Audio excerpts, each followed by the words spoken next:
Hi guys, welcome to another video from Overbite Gaming, and today we're taking a look at Clair Obscur Expedition 33, which I will be calling Expedition 33 for brevity from this moment forward. As expected, when I mentioned it last week, it is a fuck of a good game. I got to admit, even I was surprised. I heard it got a lot of good buzz, and I was like, yeah, it's not going to be that good. There's going to be shit I don't like about it. And in fairness, there's stuff I'm not as keen on as other people. But overall, it's a fantastic game. It's from a new studio called Sandfall Interactive.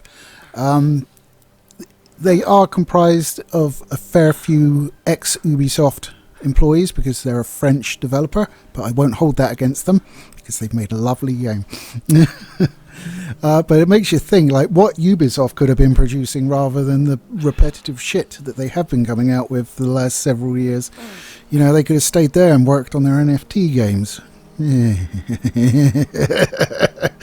I bet they're fucking crying into their red bank books right now, and I am almost sexually aroused by it, if I'm honest.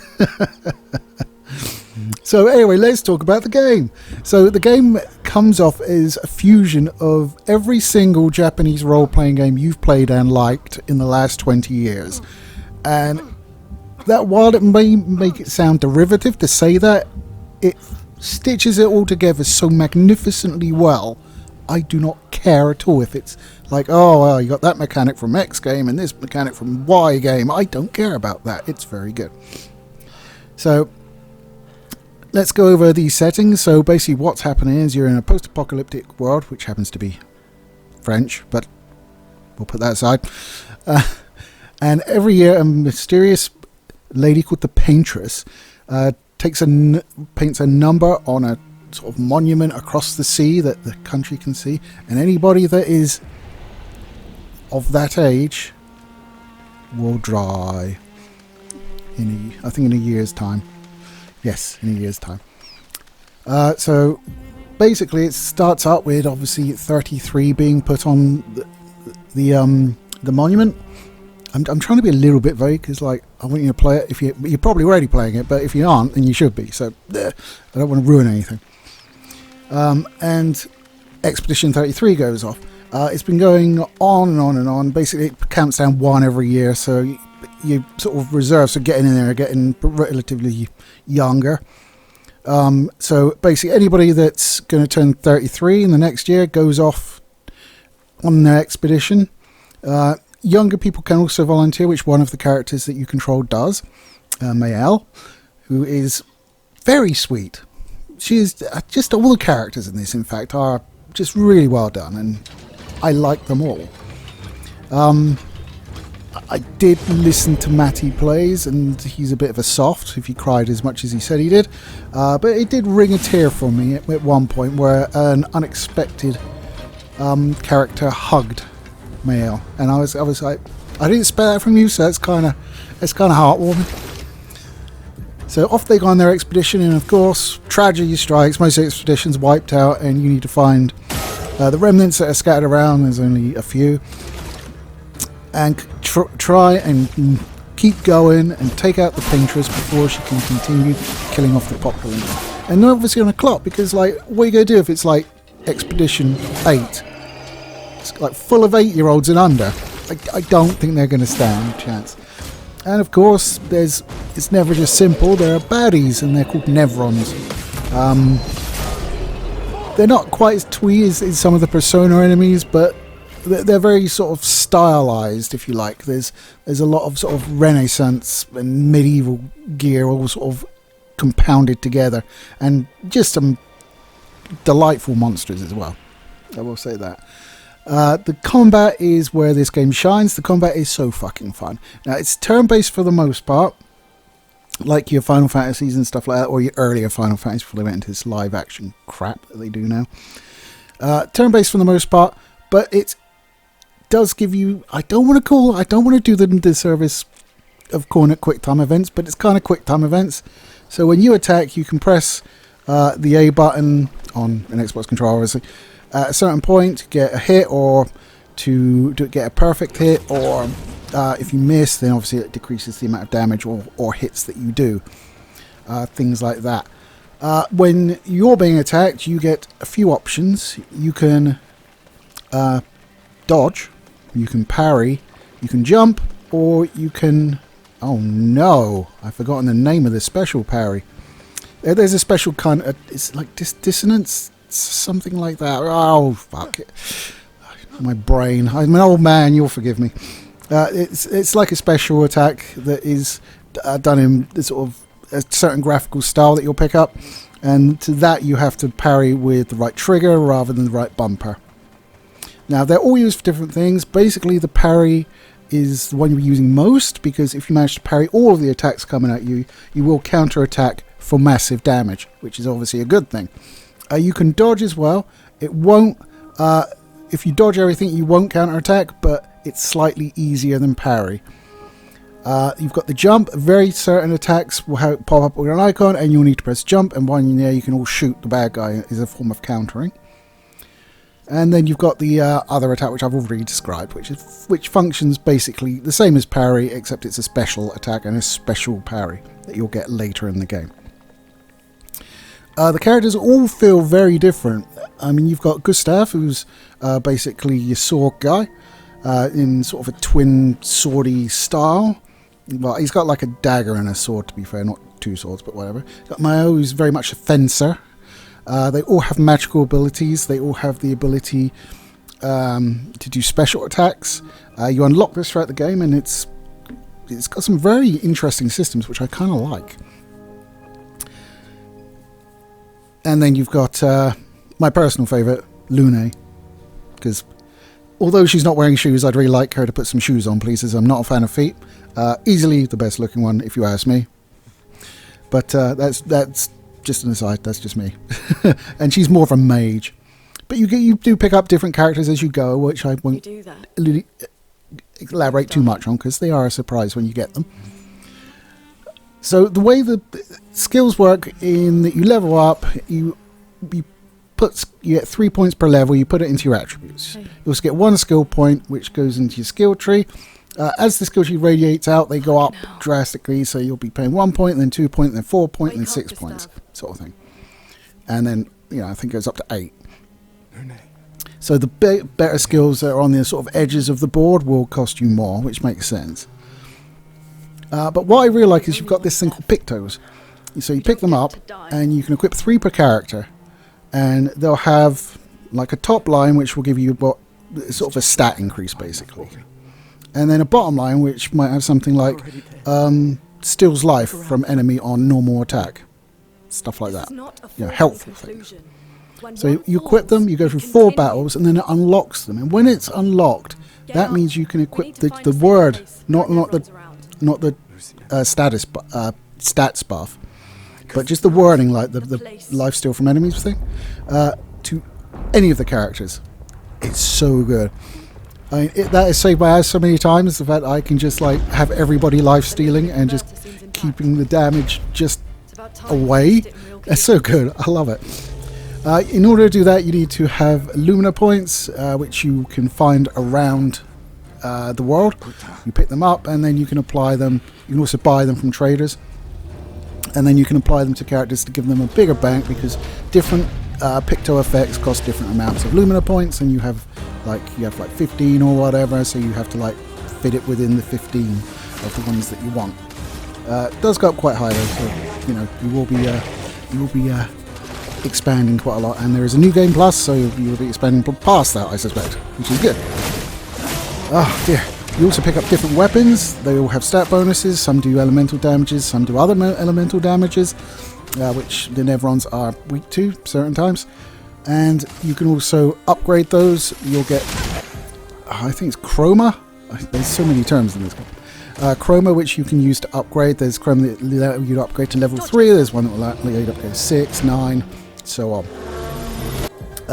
And then you'll start finding higher level stuff as well.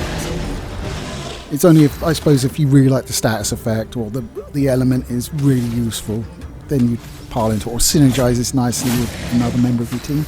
What I do like is they don't just leave it there with the combat. Oh no, they will mix it up. So in certain boss fights, you'll see an enemy attack, and you'll be like, okay, that does this. Okay, I can parry that one. Okay, I got it. Right, I know what to look out for. And then he'll do the same attack, but there'll be a regular hit before he does like the gradient, resonant. I don't know, the right trigger parryable one. So he'll like throw it in, he'll mix it up, or the attack name will just be a standard attack name for all of them. So you can't even get the he's doing that one. You actually have to watch his motions. It's interesting, but it is kind of frustrating when it's in the middle of a fight. You're down your last bit of health, and then all of a sudden he does something different, and you're like, oh, thanks. But it's like anything, you learn that, okay, he does that, so I need to watch out for it. But I think that's a really nice touch. It keeps you from learning the patterns too easily in harder fights. Because if you're good at parrying, which I am not, but anybody that is a master at Demon Souls and Dark Souls and Bloodborne and that lot, you'll probably find it a piece of cake. Because if you can just continually block and counterattack, you're not going to take damage from a fight, and that goes for all the enemies. I mean, every attack you receive, there is a way to block it, or avoid it, or counter it. So if you're really good at that, you're going to steamroll the game. You'll be able to steamroll it at a low level as well, because you're not taking damage. Okay, if you miss one, you might die like straight off the bat. But it's just really interesting that you can like go into like high level areas and just rely on skill rather than like having a power level like me, because I'm rubbish. But it's such a good game. It looks great. I've got it all cranked. I think DLSS on quality, I want to say. And you can see it's above 60 nearly all of the time. And it's so well written. It's a good looking game. I believe it's the Unreal Engine 5, but it doesn't act like the Unreal Engine 5. We're used to Unreal Engine 5 being pretty jank. But this one, certainly, I have had no problems with whatsoever. Give it a massive thumbs up. It's currently on sale on Steam. It was normally retails at £42. It's currently got 10% off, so it's for £37.79. Which, when you consider the quality of the game compared to paying like 70 quid, or if Nintendo gets their way 90, yeah, that's shit. It is also on Game Pass, which is of course how I'm playing, because I'm a cheap. And it's surpassed 1 million sales. To come out on Game Pass and still surpass 1 million sales, it's just gone above the Oblivion remaster. So that tells you how popular that is. But to do that while being on Game Pass, that's a phenomenal, absolutely phenomenal achievement. And like, when you look at like the coping done by like Ubisoft over like Shadows, oh, this many players engaged. Nope, Sanford were just like, yeah, we've sold this many. This is how many we've sold. Not engaged, sold. So it's nice to have, and like they come out and they don't talk shit. They just thank the gamers for buying their games and the incredible amount of support and everything like that. This is a studio doing it correctly. They've priced their game more than reasonably. I'll tell you, this to me is easily a 50 quid game. Like, I would have no problems paying 50 quid for it. Hell, outside of hating that games cost £70, I wouldn't even have a problem paying that for it, to be fair with you. The game is that good. This will be useful. It's just fantastic, and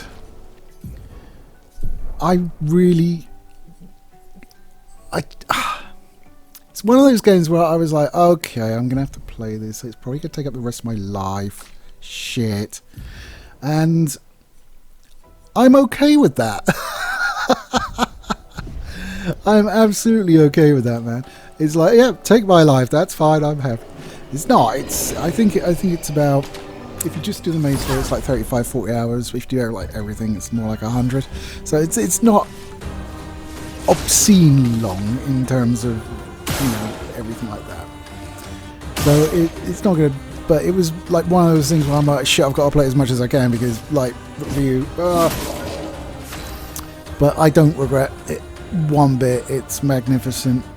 Also, I don't know how true this is, but Gustav, who is voiced by Charlie Cox, he was Daredevil when it was good on Netflix.